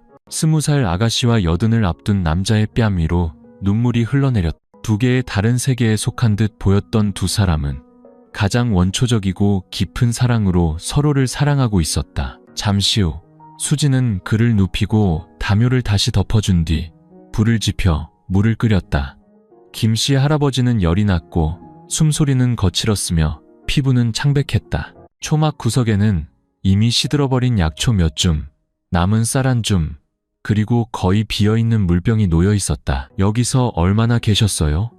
수진이 죽을 불면서 물었다. 그녀의 시선은 여전히 그에게서 떨어지지 않았다. 거의 2주, 아무도 나를 찾지 않길 바랐소. 아가씨가 나를 잊을 거라고 생각했지. 잊지 않았어요. 절대로 잊지 않을 거예요. 수진이 가볍게 고개를 저었다. 저는 돌아왔어요. 집을 떠나 모든 것을 무릅쓰고 할아버지를 찾으러 왔어요. 김씨 할아버지는 그녀를 바라보았다. 그의 눈빛은 부드러워졌지만 걱정도 함께 떠올랐다. 그들이 아가씨를 가만두지 않을 거요. 아가씨 부모님, 그분들은 가만히 있지 않을 거요. 이제 두렵지 않아요. 수진이 속삭였다. 저는 이미 선택했어요. 예전의 삶은 더 이상 제 것이 아니에요. 저는 여기서 살고 싶어요. 무슨 일이 닥치든 할아버지를 돌보면서요. 그녀는 죽을 그릇에 떠서 식힌 다음 한 숟가락씩 그에게 먹여주었다. 그는 조금씩 먹었다. 마치 그 죽 한 숟가락 한 숟가락이 지난 며칠간 그를 짓눌렀던 고독과 절망을 씻어내는 것 같았다. 그날 오후 수진은 초막을 정리하고 근처 시냇물에서 물을 길어와 기울어진 지붕을 다시 세웠다. 그녀는 자신에게 쉴 틈을 주지 않았다. 멈추면 마음속에 두려움이 솟아오를 것 같았기 때문이다. 그가 다시 떠날까봐, 다음번에는 찾지 못할까봐 두려웠다. 저녁이 되자 김씨 할아버지의 상태는 조금 나아졌다. 두 사람은 모닥불 옆에 앉았다. 그가 천천히 이야기했다. 아가씨가 끌려간 날, 나는 그게 아가씨에게 더 좋은 일이라고 생각했어. 아가씨가 돌아오길 원치 않았어. 고통스럽게 하고 싶지 않았지. 남은 날들을 숲에서 살기로 결심했었어. 수진이 그의 손을 잡았다. 하지만 할아버지가 제 인생을 대신 결정할 수는 없어요. 사랑은 두 사람의 몫이에요. 제가 할아버지를 선택했다면 제발 더 이상 떠나지 마세요. 그는 오랫동안 침묵했다. 그리고는 작게 고개를 끄덕였다. 그것은 그가 수많은 갈등 끝에 처음으로 내놓은 인정이었다. 사랑하오, 아가씨. 단순하고 뒤늦은 세 마디였지만 박수진은 그의 품에서 아이처럼 울기에 충분했다. 그녀가 사랑한 남자는 나이 때문도 환경 때문도 아니었다. 그가 바로 그 자신이었기 때문이다. 다음날 아침 첫 햇살이 나무 십 사이를 뚫고 들어왔을 때 수진은 김씨 할아버지를 부축해 일으켜 옷을 갈아입히고 소박한 짐을 챙겨 언덕 비탈의 나무 오두막으로 돌아갔다. 그의 다리는 여전히 약했지만 눈빛은 더 밝아졌다. 수진은 마치 오랜 세월을 함께한 가족처럼 그를 한 걸음 한 걸음 부축했다. 겨우 몇 달 전에 만난 젊은 아가씨가 아니었다. 그들이 나무 오두막으로 돌아왔을 때 그곳은 기억 속 그대로였다. 단지 먼지와 시간의 흔적이 모든 것 위에 얇게 쌓여 있었다. 수진은 재빨리 문을 열고 청소하고 아궁이에 불을 지피고 약초물을 끓여 그의 발을 담그게 했다. 집은 다시 한번 사람의 온기, 진정한 사랑의 숨결로 따뜻해졌다. 그 후 며칠 동안 수진은 그와 함께 머물렀다. 그녀는 더 이상 숨기지 않았다. 마을에 내려가 식료품을 사고 시장에 가고 사람들과 솔직하게 이야기했다. 사람들이 물으면 그녀는 간결하게 대답했다. 김씨 할아버지와 함께 살아요. 제가 그분을 돌보고 그분은 제가 사랑하는 사람이에요. 소문은 바람처럼 빠르게 퍼졌다. 어떤 사람들은 수군거리며 비난했고 어떤 사람들은 의미심장한 미소를 지었다. 하지만 수진에게 위안이 된 것은 여전히 일부 사람들, 특히 노인들이 고개를 끄덕이며 공감을 표했다는 것이다. 그들은 그녀를 다른 눈으로 꼬치꼬치 캐묻는 시선이 아니라 연민과 때로는 존경의 눈으로 바라보았다. 그러나 평온은 오래가지 않았다. 일주일 후 수진의 부모님이 서울에서 강원도로 날아와 그곳을 찾아왔다. 그들은 미리 전화하지도 알리지도 않았다. 그들이 도착했을 때 수진은 채소에 물을 주고 있었고 김씨 할아버지는 툇마루 아래 앉아 낡은 부채를 수선하고 있었다. 수진아. 어머니가 분노와 피로가 가득한 목소리로 크게 불렀다. 너 지금 뭐 하는 거니? 왜 다시 이곳으로 돌아온 거야? 왜 아직도 정신을 못 차리는 거니? 수진은 일어섰다. 이전보다 훨씬 침착했다. 그녀는 더 이상 당황하지도 억지로 끌려가는 아이처럼 반응하지도 않았다. 그녀는 천천히 다가가 평온한 눈빛으로 말했다. 저는 제가 원하는 삶을 살고 있어요. 더 이상 도망치지 않아요. 저는 선택했어요. 80을 앞둔 늙은이와 사는 걸 선택했다고? 아버지가 분노했다. 그게 사랑이라고 생각해? 환상이 아니고? 환상이 아니에요. 수진이 단호하게 대답했다. 그분은 저를 진심으로 대해주신 유일한 분이에요. 계산도 강요도 없이요. 부모님은 이해하지 못하시겠지만 저는 더 이상 누구를 만족시키기 위해 살지 않아요. 어머니는 울음을 터뜨렸다. 그녀는 아름답고 젊고 빛나는 미래를 가진 딸이 왜 모든 것을 포기하고 가난하고 늙고 가진 것이라고는 마음뿐인 남자와 함께하기로 선택했는지 도저히 이해할 수 없었다. 집안의 명예는 생각 안 하니? 온 동네에 소문이 다 났어. 사람들이 뭐라고 하는지 알아? 수지는 눈물을 글썽였지만 무너지지 않았다. 명예는 사람들 입에 있는 게 아니에요. 제가 어떻게 사느냐에 달려있죠. 저는 제 마음에 부끄럽지 않게 살고 제 자신을 속이지 않고 도리에 어긋나는 일을 하지 않아요. 그것이 제가 믿는 명예예요. 아버지는 주먹을 꽉 쥐었고 어머니는 계단에 주저앉아 숨을 헐떡였다. 두 사람 모두 딸의 고집에 지쳐 있었다. 하지만 수지는 고집을 부리는 게 아니었다. 그녀는 확고했다. 부모님이 받아주시지 않아도 저는 여전히 그분을 사랑할 거예요. 온 세상이 등을 돌려도 저는 여기 남기로 선택할 거예요. 저는 이제 어른이고 이건 제 선택이에요. 김씨 할아버지는 지금까지 조용히 앉아 끼어들지 않았다. 그는 그저 수진을 바라보았다. 그의 눈에는 슬픔과 행복이 동시에 담겨 있었다. 그는 그녀가 오늘처럼 굳건히 서기 위해 얼마나 많은 싸움을 해야 했는지 알고 있었다. 마침내 수진의 부모님은 일어나 떠났다. 그들은 더 이상 아무 말도 위협도 애원도 하지 않고 조용히 등을 돌렸다. 수진은 그것이 부모님이 처음으로 자신을 비록 쓰라림 속에서 일지라도 성인으로 인정하는 순간이라는 것을 알았다. 부모님의 모습이 산길 너머로 사라졌을 때 수진은 돌아와 김씨 할아버지 옆에 앉았다. 그녀는 그의 어깨에 머리를 기대며 속삭였다. 이제 잃을 게 아무것도 없어요. 이제부터 우리는 무슨 일이 있어도 함께 살 거예요. 그는 그녀의 손을 가볍게 쥐었다.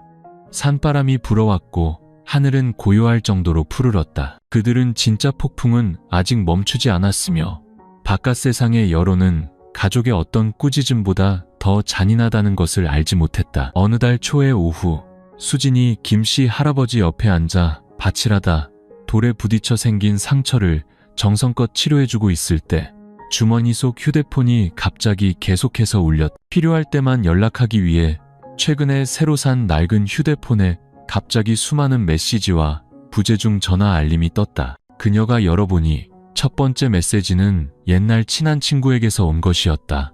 수진아, 무슨 일이야? 너 정말 그 할아버지 사랑하는 거야? SNS가 난리 났어. 두 번째는 사촌 오빠에게서 온 것이었다. 네, 부모님, 그 게시물 보셨어? 당장 확인해봐. 수진의 손이 가볍게 떨렸다. 그녀는 브라우저를 열어 자신의 이름을 검색했고 마치 거센 폭풍처럼 수많은 게시물, 사진, 댓글이 쏟아져 나왔다. 어떤 익명의 계정이 수진과 김씨 할아버지의 사진을 올린 것이었다. 그녀가 그의 손을 잡고 시장에 가거나 툇마루에 앉아 함께 옷을 꿰매는 모습을 몰래 찍은 사진들이었다. 자극적인 제목이 달려 있었다. 젊은 여대생, 학업 포기하고 80세 노인과 동거, 사랑인가, 일탈인가? 수천 건의 공유, 수만 개의 댓글, 그리고 대부분은 끔찍하고 악의적인 말들이었다. 20살짜리가 할아버지 뻘 노인을 사랑하다니 정신적으로 문제 있는 게 틀림없어. 저 애는 분명 꼬임에 넘어간 거야. 저 할아버지는 조사받아야 할 변태야. 수지는 마치 벼락을 맞은 듯 그 자리에 얼어붙었다. 그녀가 항상 소중히 여겼던 이미지, 그녀 인생에서 가장 아름답다고 생각했던 순간들이 이제 웃음거리가 되고 세상이 판단하고 모욕하는 이유가 되어버렸다. 그녀는 휴대폰을 김씨 할아버지에게 건넸다. 그는 말없이 한번 훑어보았다. 아무 말도 하지 않았지만 그의 손은 떨렸고 깊은 눈에는 눈물이 고였다. 그 악독한 말들은 그를 직접 겨냥하지는 않았지만 그의 마음을 한 조각 한 조각 고통스럽게 베어냈다. 내가 말했잖소. 사회는 다른 것을 쉽게 용서하지 않는다고. 그가 한숨을 쉬었다. 애초에 아가씨를 머물게 하지 말았어야 했어. 아니에요. 수진이 날카롭게 소리쳤다. 그녀의 목소리는 떨렸지만 단호했다. 저는 제 사랑 때문에 여기 있는 거예요. 제가 틀린 게 아니에요. 틀린 건 그들이에요. 편협한 시선으로 세상을 보고 단 하루도 진실하게 살아보지 못한 사람들이요. 하지만 모든 것은 거기서 끝나지 않았다. 며칠 후 면사무소에서 사람들이 찾아왔다. 면사무소 직원, 부녀회 간부, 심지어 군청 대표까지 있었다. 그들은 업무 문서를 들고 관심 있는 척했지만 편견으로 가득 찬 태도를 보였다. 저희는 인터넷 커뮤니티와 지역 주민들로부터 민원을 받았습니다.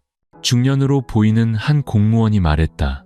젊은 여성과 고령의 남성 사이에 비도덕적인 동거 행위가 있다는 내용입니다. 수지는 침착하게 대답했다. 저는 법을 위반하지 않았습니다. 저는 18세 이상이고 제 의지로 그분과 함께 살고 있습니다. 하지만 그 행위가 미풍양속을 해치고 나쁜 여론을 형성하며 지역 이미지에 영향을 미칩니다. 다른 공무원이 끼어들었다. 더 이상의 논란 확산을 막기 위해 잠시 이 지역을 떠나주시길 바랍니다. 김씨 할아버지는 조용히 앉아 있었다. 그는 아무 말도 하지 않았지만 수지는 그가 깊은 상처를 받고 있다는 것을 알았다. 당신들은 제 사생활을 침해하고 있어요. 수진이 말했다. 그녀의 목소리는 단단했다. 제가 한 일이 잘못되었다는 것을 증명하신다면 떠나겠습니다. 아무도 대답하지 못했다. 떠나기 전에 한 공무원이 한마디를 남겼다. 스스로 물러나지 않으면 더 강력한 조치가 있을 수 있습니다. 일이 더 커지기 전에 그만두세요. 그들은 침묵 속에서 집을 떠났고 무겁고 답답한 공간을 남겼다. 김씨 할아버지는 책상 옆에 조용히 앉아 있었다.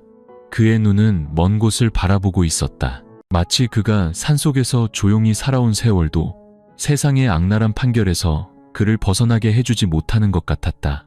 수지는 그에게 다가가 어깨에 손을 얹었다. 무슨 일이 있어도 저는 여기 있을 거예요. 다시는 할아버지를 떠나지 않을 거예요. 절대로요. 그는 그녀의 손을 잡고 작게 고개를 끄덕였다. 하지만 그 순간 그의 눈빛을 수지는 잊을 수 없었다. 그것은 이번 폭풍이 쉽게 지나가지 않을 것임을 아는 산전수전 다 겪은 남자의 눈빛이었다. 그 후 며칠 동안 나무 오두막의 분위기는 숨막힐 정도로 무거워졌다.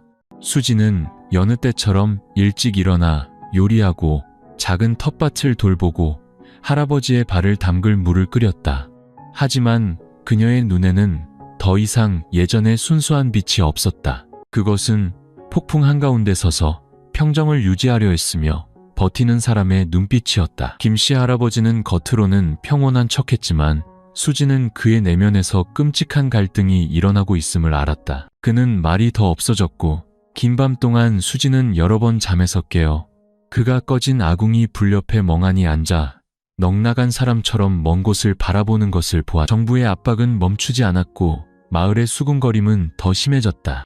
수진이 시장에 내려가면 차가운 시선이 쏟아졌고 어떤 사람들은 피했으며 어떤 사람들은 비웃었고 심지어 칼날처럼 명예를 찌르는 속삭임도 있었다. 어느 날 아침 수진이 마당에서 설거지를 하고 있는데 김씨 할아버지가 툇마루 아래에 서 있는 것을 보았다. 그의 손에는 작은 천 가방이 들려 있었고 눈빛에는 무거움을 감출 수 없었다.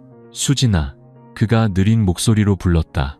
우리 잠깐 얘기 좀 할 수 있겠소? 수진은 손을 닫고 다가가 옆에 앉았다. 할아버지가 뭔가 숨기고 계신 거 알아요. 그녀는 그의 눈을 똑바로 쳐다보았다. 제가 떠나길 원하시는 거죠? 그는 침묵하다가 작게 고개를 끄덕였다. 생각을 많이 했소. 아가씨를 여기 더 붙잡아 둘수록 아가씨는 더 상처받을 거요. 나 때문에 겪지 않아도 될 일을 너무 많이 겪었소. 만약 아가씨가 이곳을 떠난다면 아가씨의 삶은 다시 평범해질 수 있을 거요. 아가씨는 젊고 앞으로 창창한 미래가 있잖소. 하지만 전 이미 말했어요. 제가 선택하지 않은 미래는 필요 없다고요. 전 무슨 일이 있어도 할아버지 곁에 있고 싶어요. 수진의 목이 메었다. 또다시 저를 밀어내시려는 거예요? 김씨 할아버지는 그녀의 손을 잡았다. 그의 손은 차갑고 거칠었지만 아주 꽉 쥐고 있었다. 수진아, 아니요. 나는 아가씨를 밀어내는 게 아니오. 그저 더 이상 이기적일 수가 없을 뿐이오. 아가씨는 너무 많은 것을 희생했소. 이제는 내가 할 수 있는 유일한 방법으로 아가씨를 지켜야 할 때요. 수진은 멍해졌다. 불길한 예감이 들었다. 무슨 일을 하시려는 거예요? 그는 대답하지 않았다. 그는 그저 작은 천 가방을 그녀에게 건넸다. 그 안에는 낡은 주민등록등본, 약간의 잔돈, 그리고 그가 매일의 일과를 기록하던 수첩이 들어 있었다. 마지막 페이지에는 비뚤비뚤한 글씨가 적혀 있었다. 만약 언젠가 내가 여기에 없다면 부디 계속 살아가고 나를 원망하지 말아다오. 안 돼요. 수진이 소리쳤다. 어디도 가시면 안 돼요. 다시는 저를 버리지 않겠다고 약속하셨잖아요. 아가씨가 더 이상 어떤 것도 잃게 하고 싶지 않소. 그의 목소리가 메었다. 나는 충분히 오래 살았소. 하지만 아가씨는 다른 삶을 살 자격이 있소. 이런 삶이 아니라. 수진은 그의 어깨에 머리를 파묻고 비오듯 울었다. 그는 그녀를 달래지 않고 마지막 포옹인 것처럼 그저 꽉 안아주었다. 그날 저녁, 처음으로 그는 자신의 마음을 분명히 말했다. 아가씨가 나에게 주는 사랑이 얼마나 갈지는 모르겠소. 하지만 나에게는 내 인생의 마지막 날들을 아가씨와 함께 보낼 수 있다는 것이 은혜요. 나는 행복을 누릴 자격이 있다고 생각해 본 적이 없었지만 아가씨는 나에게 사랑받는 것이 무엇인지, 다시 한번 살아나는 것이 무엇인지 알려주었소. 그렇다면 포기하지 마세요. 수진이 말했다. 우리에게는 아직 시간이 있어요. 제가 할아버지를 지킬게요. 끝까지 싸울 거예요. 그는 미소 지었지만 그 미소에는 극도의 피로감이 서려 있었다. 그날 밤 그는 일찍 잠들었다. 수진은 옆에 앉아 그의 손을 잡고 한순간도 떠나지 않았다. 하지만 다음 날 아침 수진이 잠에서 깼을 때 옆자리는 텅 비어 있었다. 그는 떠나고 없었다. 하늘이 막 밝아오고 잔디 위에는 아직 흰서리가 내려앉아 있었다. 박수진은 옆에서 느껴지던 익숙한 온기가 사라진 것을 깨닫고 깜짝 놀라 잠에서 깼다. 그녀는 벌떡 일어나 옆자리로 손을 뻗었다. 텅 비어 있었다. 이불은 깔끔하게 개켜져 있었고 그가 항상 입던 남색 작업복도 원래 걸려있던 자리에 없었다. 익숙한 천가방도 사라졌다. 수진은 밖으로 뛰쳐나가 큰 소리로 외쳤다.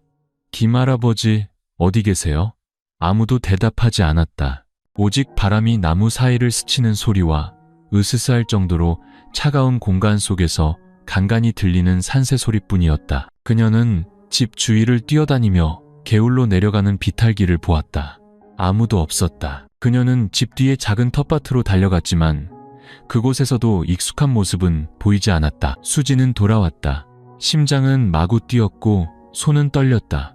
그녀는 그가 약과 필요한 물건들을 숨겨두었던 침대 및 작은 나무판을 열었다. 텅 비어 있었다. 그녀는 깨달았다. 그는 정말로 떠났다. 작별 인사도 없이 어젯밤에 쓴 글 외에는 어떤 메시지도 남기지 않고. 수지는 차가운 집 한가운데 무너져 내렸다. 그녀는 얼굴을 감싸고 흐느껴 울었다. 그 울음소리는 산속의 정적을 찢었다. 그녀는 굳건히 버티면 서로를 지킬 수 있을 거라고 생각했었다.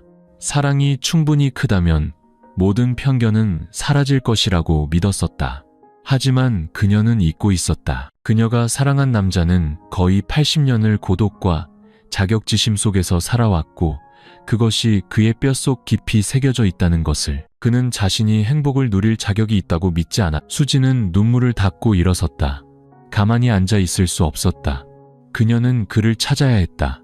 지난번에 깊은 숲속에서 그를 찾았듯이 이번에도 땅끝까지 가서라도 반드시 찾아낼 것이다. 그녀는 물병, 재킷, 약간의 비상식량을 챙겨 집을 나섰다. 그녀는 그가 이전에 머물렀던, 그가 가장 조용히 살고 죽을 수 있는 곳이라고 말했던 숲속으로 이어지는 산길을 따라 걸었다. 하루 종일 걸었다. 정오가 지나자 하늘이 흐려지고 검은 구름이 몰려왔다. 갑자기 산비가 쏟아지기 시작했다. 굵고 차가운 빗줄기였다. 수지는 멈추지 않고 빗속에서 그의 이름을 불렀다. 목소리는 쉴 대로 쉬어 있었다. 김할아버지, 어디 계세요? 저예요. 저를 버리지 마세요. 광활한 산속에서 그녀의 외침은 차가운 바람 속으로 흩어졌다. 아무런 메아리도 없었다. 수지는 미끄러운 산길에서 발을 헛디뎌 넘어졌다. 무릎이 긁혀 피가 바지를 적셨지만 그녀는 여전히 일어나 빗속을 계속 걸었다. 해질녘이 다 되어서 그녀는 멀리서 희미한 연기 한 줄기를 보았다. 그녀의 심장은 희망으로 부풀어 올랐다. 그녀가 달려가 보니 대나무와 비닐로 임시로 지은 낡고 허름한 초막이었다. 그녀는 서둘러 안으로 뛰어들어갔다. 그는 없었다. 오직 바위 위에 놓인 낡은 사진 한 장만이 있었다. 수진의 사진이었다. 그녀가 집 뒤에서 채소를 따고 있을 때 찍은 사진. 그가 마을의 낡은 인화기로 몰래 인화했던 것이었다. 사진 옆에는 비에 젖어번진 수첩이 있었다. 수진이 펼쳐보니 겨우 몇 줄만 읽을 수 있었다. 수진아, 약속을 지키지 못해 미안하구나. 하지만 내가 머무르면 너는 더 이상 평온할 수 없을 것이다. 내가 떠나는 것은 너를 포기해서가 아니라 네가 더 편안하게 사회의 괴롭힘 없이 계속 살아가길 원하기 때문이다. 다시 한번 사랑을 알게 해줘서 고맙다. 수지는 수첩을 가슴에 끌어안고 숲속에서 울부짖었다. 할아버지, 저는 평온이 필요 없어요. 저는 할아버지만 있으면 돼요. 제 말 들리세요? 아무도 대답하지 않았다.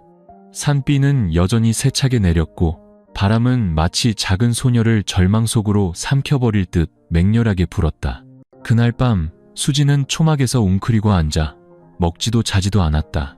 그녀는 비에 번진 사진을 뚫어지게 쳐다보며 입으로는 끊임없이 세 글자를 되뇌었다. 어디 계세요? 그리고 그 순간 그녀의 마음속에는 오직 한 가지 생각만이 울려 퍼졌다.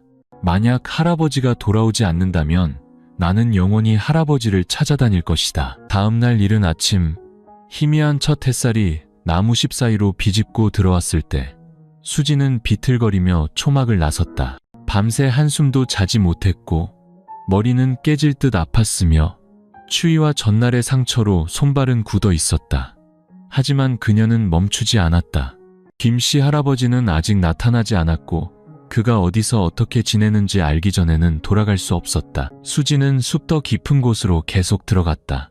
그녀의 머릿속 지도는 그가 군인이었을 때 참호를 팠던 곳, 그만이 아는 마른 계곡, 그리고 언젠가 지치면 그곳에 가서 쉬고 싶다고 말했던 쌍둥이 느티나무에 대한 그의 이야기들이었다. 정오가 다 되어 수진이 거의 기진맥진했을 때 그녀는 사람의 목소리를 들었다. 크지는 않았지만 그녀를 멈추게 하기에 충분했다. 저기요, 거기 누구 있어요?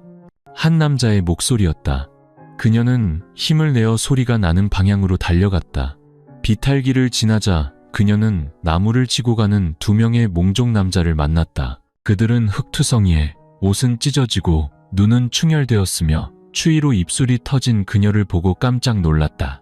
아, 아가씨, 서울에서 온 사람이요? 지난번에 할아버지 찾던 그 사람 맞소? 수지는 연신 고개를 끄덕였다. 네, 맞아요. 그분을 보셨어요? 마르고 머리가 희고 남색 작업복을 입고 허리가 약간 굽은 할아버지요. 이름은 김씨예요. 40대쯤 되어 보이는 남자가 수진을 보며 말했다. 봤소. 이틀 전에 저쪽 숲속 개울가에 앉아있는 걸 봤소. 아주 약해 보였소. 도와줄 거 없냐고 물었더니 고개만 젓더구려. 내가 다시 돌아왔을 땐 이미 가고 없었소. 그 숲이요? 수진이 되물었다. 어느 방향이에요? 멀어요. 이 길로 가서 세 갈래 길을 지나면 쓰러진 고목이 길을 막고 있을 거요. 그 오른쪽 산비탈을 따라가시오. 하지만 그 숲은 황량해서 아무도 감히 들어가지 않소. 수진은 더 생각할 것도 없었다. 그녀는 두 남자에게 감사 인사를 하고 즉시 그들이 가리킨 방향으로 돌아섰다. 상처에서 피가 배어나오고 뱃속은 텅 비었지만 그녀는 마치 최면에 걸린 사람처럼 걸었다. 그녀의 두 발은 오직 한 가지만을 알고 있었다. 계속 가야 한다. 그녀가 사랑하는 사람이 그 길 끝에서 기다리고 있거나 그녀를 필요로 하고 있기 때문이다. 하늘이 다시 흐려지기 시작했고 서쪽에서 먹구름이 몰려왔다. 그 숲은 주민의 말대로 황량하고 음산했다. 나무가 너무 빽빽해서 빛조차 거의 들어오지 않았다. 사람의 흔적도 바위 사이를 스치는 바람 소리와 수진 자신의 거친 숨소리 외에는 아무런 소리도 들리지 않았다. 마침내 거의 2시간을 숲속을 헤맨 끝에 수진은 늙은 느티나무 한 그루를 보았다. 그리고 그 빽빽한 나무씨 아래 한 인형이 나무줄기에 등을 기댄 채 앉아 있었다. 고개는 숙여져 있었고 손은 힘없이 늘어져 있었다. 김할아버지. 수진이 소리치며 달려갔다. 그녀는 무릎을 꿇고 그의 몸을 흔들었다. 그의 몸은 얼음장처럼 차가웠고 숨은 거의 느껴지지 않을 정도로 희미했다. 할아버지, 저예요. 제가 왔어요. 눈 좀 떠보세요. 할아버지. 그가 희미하게 눈을 떴다. 수진을 보고 옅은 미소가 스쳐 지나갔다. 그의 입술이 아주 작게 움직였다. 올 줄 알았소. 왜 떠나셨어요? 왜 제가 돌보게 해주시지 않았어요? 수진은 말하며 그를 꽉 껴안았다. 눈물이 쉴 새 없이 흘렀다. 저를 떠나시면 안 돼요.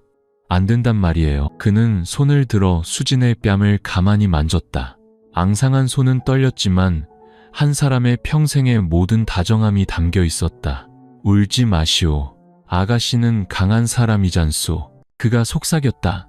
돌아와줘서 고맙소. 내가 아직 가치 있는 사람이라는 걸 알게 해줘서 고맙소. 수진은 그를 안고 아이처럼 울부짖었다. 비가 흩뿌리기 시작했고 산은 짙은 흰 안개에 잠겨갔다. 그녀는 더 이상 아무것도 신경 쓰지 않았다. 그녀는 단지 만약 그가 지금 이 순간 자신을 떠난다면 다시는 일어설 힘이 없을 거라는 것만 알았다. 제가 모시고 갈게요. 꼭 버티셔야 해요. 우리는 계속 살 거예요. 저 모든 악독한 말들은 무시하고요. 그냥 할아버지께서 제 곁에만 계시면 돼요. 아시겠어요? 김씨 할아버지는 대답하지 않았다. 그의 눈은 반쯤 감겨 있었고 입술은 가볍게 떨렸다. 수지는 서둘러 가방에서 수건, 물, 약을 꺼냈다. 당황한 와중에 그녀는 그가 항상 가지고 다니던 수첩을 발견했다. 그것은 바위 옆에 놓여 비에 젖어 잉크가 번져 있었다. 그녀는 그것을 집어들어 서둘러 펼쳤고 그가 남긴 마지막 글씨, 기울어진 필체로 쓴 글을 보았다. 만약 내가 마지막으로 너를 보지 못하더라도 나를 용서해다오. 나는 평생을 외롭게 살았지만 너와 함께한 날들은 내가 진정으로 살았던 날들이었다. 수지는 숲속에서 울부짖었다. 잠들지 마세요. 저랑 같이 돌아가셔야 해요. 어디도 가시면 안 돼요. 그녀의 메아리는 산과 숲에 부딪혀 비통하게 울려 퍼졌다. 산비는 매분마다 더욱 거세게 쏟아졌다. 바람이 세차게 불어 거대한 나무들이 격렬하게 울부짖었다. 박수진은 여전히 김씨 할아버지 옆에 무릎을 꿇고 그를 꽉 껴안고 있었다. 마치 손을 놓으면 그가 이 광활하고 차가운 산속에서 사라져버릴 것만 같았다. 그의 얼굴은 창백했고 마른 입술은 갈라졌으며 숨은 삶과 죽음의 경계에 선 가느다란 실처럼 위태로웠다. 수지는 알았다. 날이 어두워지기 전에 그를 데리고 돌아가지 못하면 아마 다시는 기회가 없을 것이다. 온 힘을 다해 그를 부축해 일으켜 등에 업었다. 할아버지, 힘내세요. 우리 곧 집에 도착할 거예요. 제가 약속해요. 그녀의 다리는 비틀거리며 미끄러운 비탈길을 내려갔다. 김씨 할아버지는 꽉 잡을 힘도 없었지만 귓가에 들리는 희미한 숨소리는 아직 남아있었다. 그것이 그녀가 계속 나아갈 수 있는 모든 원동력이었다. 숲을 빠져나오는 길은 갈 때보다 10배는 더 길게 느껴졌다. 비 때문에 흙은 질퍽했고 날카로운 돌들이 곳곳에 솟아 있었다. 수지는 몇 번이나 무릎을 꿇고 넘어졌고 무릎이 돌에 세게 부딪혔지만 이를 악물고 일어섰다. 그녀는 한때 모든 것을 버리고 그를 사랑했기에 지금 이 순간 그를 버릴 수는 없었다. 할아버지, 제 말 들리세요? 수진이 흐느꼈다. 어릴 때 저를 진심으로 사랑해주는 사람을 꿈꿨어요. 하지만 그 사람이 할아버지일 줄은 몰랐어요. 80을 앞두고 산속에서 조용히 사는 남자일 줄은요. 할아버지는 제게 선물도 약속도 주지 않았지만 가장 소중한 것, 바로 평온함을 주셨어요. 아무도 대답하지 않았지만 그녀는 마치 두 사람 모두에게 말하듯 마음속에서 커져가는 두려움에 맞서듯 계속해서 말했다. 숲 가장자리에 도착했을 때 수지는 거의 기진맥진했다. 그녀는 젖은 땅바닥에 주저앉아 떨며 그를 껴안았다. 우연히 죽순을 캐러 온 한 남자가 그 광경을 목격했다. 더 물을 것도 없이 그는 즉시 김씨 할아버지를 등에 업고 수진에게 따라오라고 소리쳤다. 우선 마을로 갑시다. 이비의 큰 병원까지는 못 가요. 소식은 빠르게 퍼졌다. 그들이 김씨 할아버지를 면 보건소로 데려갔을 때 그곳에는 이미 몇몇 주민들이 모여 있었다. 수진을 알아본 누군가가 속삭였다. 저 할아버지 사랑한다는 그 아가씨야. 세상에, 저 할아버지 아직 살아계셨어? 수진은 신경 쓰지 않았다. 그녀는 오직 직원들이 그에게 수액을 놓고 몸을 닦아주는 보건소 문만 뚫어지게 쳐다볼 뿐이었다. 보건소 의사는 그가 심각한 쇠약 상태이며 탈수와 영양 부족에다 오래전부터 약했던 심장질환까지 겹쳤다고 말했다.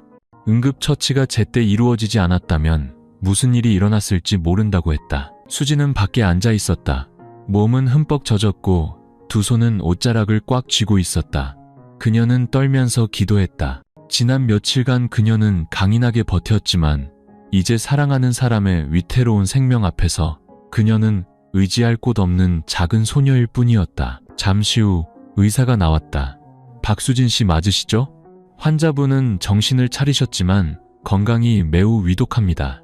몇 분만 면회하실 수 있습니다. 수지는 벌떡 일어나 안으로 들어갔다. 김씨 할아버지는 나무 침대에 누워 있었다. 눈빛은 피곤했지만 여전히 의식은 있었다. 수진이 들어오는 것을 보고 그는 힘겹게 입꼬리를 올려 미소 지었다. 약한 미소였지만 수많은 갈등 끝에 찾아온 안도감이 담겨 있었다. 정말로 다시 나를 찾았구려. 그가 나지막이 말했다. 저는 항상 할아버지를 찾을 거예요. 어디에 계시든 몇 번을 떠나시든.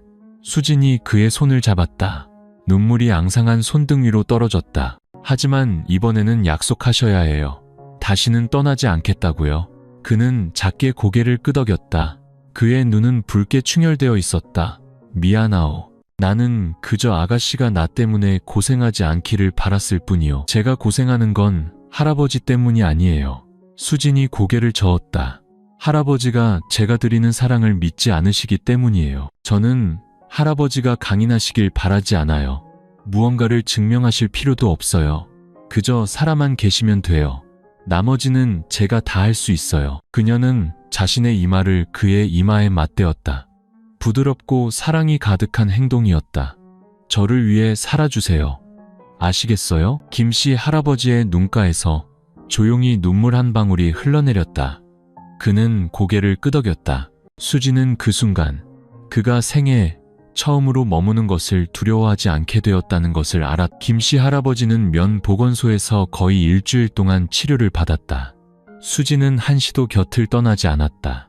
그녀는 죽 한 숟가락, 약 한 알까지 정성껏 그를 돌보았다. 그녀는 그의 회복을 자신의 숨결처럼 여겼다. 젊은 아가씨와 가난한 노인의 사랑 이야기는 산골 마을 전체에 빠르게 퍼졌다. 하지만 이전과는 달리 이번에는 비웃는 수군거림뿐만이 아니었다. 일부 주민들은 침묵하기 시작했다. 어떤 사람들은 수진에게 물을 길어다 주거나 약을 가져다 주기도 했다. 작은 행동들이었지만 그녀의 마음을 따뜻하게 하기에 충분했다. 그날 아침 며칠간의 비가 그치고 옅은 햇살이 비쳤다. 수진이 보건소 마당에서 이불을 널고 있는데 도시에서 온 한 무리의 사람들이 차를 타고 올라왔다. 그들은 카메라와 마이크를 들고 있었고 단정한 차림의 진행자가 내렸다. 안녕하세요. 박수진 씨. 저희는 한 방송국의 기자입니다. 남자가 정중하게 웃었다. 수진 씨와 김 어르신의 이야기를 들었습니다. 괜찮으시다면 인터뷰를 하고 싶습니다. 수진은 순간 멍해졌다. 그녀는 자신의 이야기를 대중 앞에 드러내는 것을 좋아하지 않았지만 모든 억측을 끝내고 사랑하는 사람을 지키기 위해 밝혀져야 할 진실이 있다는 것도 알았다. 그녀는 고개를 끄덕였다. 인터뷰는 소박한 공간, 바로 김씨 할아버지가 여전히 요양 중인 보건소의 작은 방에서 진행되었다. 수진은 그의 옆에 앉았다. 그녀는 화장도 하지 않고 소박한 남색 옷을 입고 머리를 단정하게 묶었지만 얼굴은 의지로 빛나고 있었다. 젊고 미래가 창창한 아가씨께서 왜 이렇게 나이 많은 분과 함께하기로 선택하셨는지 말씀해 주실 수 있나요? 수진은 카메라를 똑바로 쳐다보며 떨림 없는 목소리로 말했다. 제가 그분을 사랑하기 때문입니다. 사랑은 나이나 환경을 가리지 않아요. 그분은 제게 평생 느껴보지 못한 평온함을 주셨어요. 그분은 다른 많은 젊은이들보다 훨씬 더 진실하고 친절하며 다른 사람을 배려할 줄 아는 분입니다. 저는 나이든 남자를 선택한 게 아니라 사랑할 줄 아는 심장을 선택했습니다. 사회 여론이 받아들이지 않고 심지어 분노할 것이라고 생각하지 않으셨나요? 이해합니다. 하지만 사랑은 증명하거나 설명하는 것이 아니라고 생각해요. 저는 단지 모든 분들이 두 사람이 계산 없이 진심으로 서로에게 다가갔다는 사실을 봐주시길 바랄 뿐입니다. 기자는 김씨 할아버지를 돌아보았다. 그는 가볍게 고개를 끄덕였다. 그의 눈은 여전히 촉촉하게 젖어 수진을 바라보고 있었다. 나는 더 바랄 것이 없소. 만약 내 인생의 마지막 날들을 이 아가씨와 함께 살 수 있다면 내 인생은 이미 충분히 가득 찼다고 생각하오. 방송은 일주일 후에 방영되었다. 아무도 그 짧은 영상이 SNS 전체에서 뜨거운 주제가 될 줄은 몰랐다. 놀랍게도 비판적인 댓글 외에 많은 사람들이 감동을 표현했다. 사랑에는 나이가 없다. 진심이기만 하다면 젊은이는 사랑할 용기가 있고 노인은 받아들일 용기가 있다. 그것으로 충분하다. 이 아가씨는 세상에 아직 선함과 진실함이 남아있다는 것을 믿게 해준다. 여론이 바뀌기 시작했다. 비난하던 사람들은 침묵했고 일부는 격려의 손편지를 보내기도 했다. 남쪽 지방의 한 중년 부부는 심지어 면사무소로 편지를 보내 김씨 할아버지의 약값을 지원하고 수진을 영감 강연회에 초청해 그녀의 이야기를 나누고 싶다고 했다. 수진은 편지를 한 줄 한 줄 읽으며 눈물을 흘렸다. 그녀는 김씨 할아버지를 돌아보며 그의 손을 잡았다. 제가 말했잖아요. 할아버지만 저를 믿어주시면 모든 게 다 잘 될 거라고요. 김씨 할아버지는 미소 지었다. 수개월 만에 처음으로 그의 미소에는 더 이상 자격지심의 그늘이 없었다. 방송이 전국에 방영된 후 수진과 김씨 할아버지의 사랑 이야기는 널리 알려진 주제가 되었다. 사람들은 수진을 숲의 아가씨, 조건 없이 사랑할 용기가 있는 젊은이, 편견의 폭풍 속 작은 제비 등 여러 이름으로 불렀다. 그날 도시에서 온 한 젊은 기자가 정중한 초청장을 가져왔다. 서울의 한 미디어 회사에서 수진을 젊은이들을 위한 영감 강연회에 초청하고 동시에 그녀의 사랑 여정을 담은 책 프로젝트에 협력해달라고 제안한 것이었다. 만약 그녀가 동의한다면 회사 측에서 모든 교통비, 숙식비, 그리고 두둑한 원고료를 제공하겠다는 내용이었다. 수진은 깜짝 놀랐다. 그녀는 초청장을 보며 마음이 가라앉았다. 그것은 단순한 학생이 아니라 자신의 이야기로 다른 젊은이들을 감동시킬 수 있는 목소리를 가진 사람으로서 도시로 돌아갈 큰 기회였다. 하지만 그녀가 침대에 누워있는 김씨 할아버지를 돌아보았을 때 그의 눈빛은 여전히 피곤했다. 그녀는 다시 망설였다. 그는 아직 완전히 회복되지 않았고 날씨는 여전히 혹독했으며 무엇보다도 그는 번잡한 도시를 좋아하지 않는다는 것을 알았다. 어떻게 생각하세요?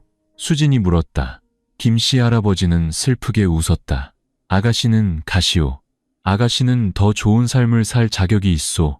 나는 괜찮소. 여기 사는 게 익숙하오. 그 말은 산골짜기를 스치는 바람처럼 가벼웠지만 수진의 심장을 찔렀다. 그녀는 그날 하루 종일 침묵했다. 저녁이 되자 그녀는 보건소 뒤뜰에 나가 별을 보았다. 아주 오랜만에 강원도의 깊고 고요하며 사람의 마음보다 더 깊은 밤하늘을 다시 보았다. 그녀의 머릿속에는 질문들이 맴돌았다. 내가 떠나면 그는 어떻게 살까? 내가 거절하면 평생의 기회를 놓치는 게 아닐까? 사랑과 꿈은 공존할 수 있을까? 다음 날 아침 수지는 기자에게 전화를 걸었다. 초청을 거절하겠습니다. 지금은 떠날 수가 없어요. 전화기 저편의 사람은 깜짝 놀랐다. 확실하세요? 이런 기회는 2번 다시 오지 않아요. 알아요. 하지만 제가 떠나면 저는 더 이상 제가 아니게 돼요. 제 사랑을 유명해지기 위한 수단으로 사용하고 싶지 않아요. 그분은 아직 제가 필요하고 저도 아직 그분이 필요해요. 그녀는 전화를 끊고 김씨 할아버지의 방으로 돌아왔다. 그녀를 본 그는 힘겹게 몸을 일으켜 웃었다. 결정했소? 어디에도 가지 않을 거예요. 만약 제 이야기를 듣고 싶다면 그들이 직접 이곳으로 오면 돼요. 저는 제가 사랑하는 사람을 제가 한 번도 꿈꿔본 적 없는 영광과 맞바꾸지 않을 거예요. 김씨 할아버지는 조용히 눈물을 흘렸다. 이번에는 그는 거절의 말을 하지 않았고 그녀를 밀어낼 어떤 이유도 되지 않았다. 고맙소. 다시 한번 나를 선택해줘서. 그날 강원도의 하늘은 옅은 햇살이 비쳤다.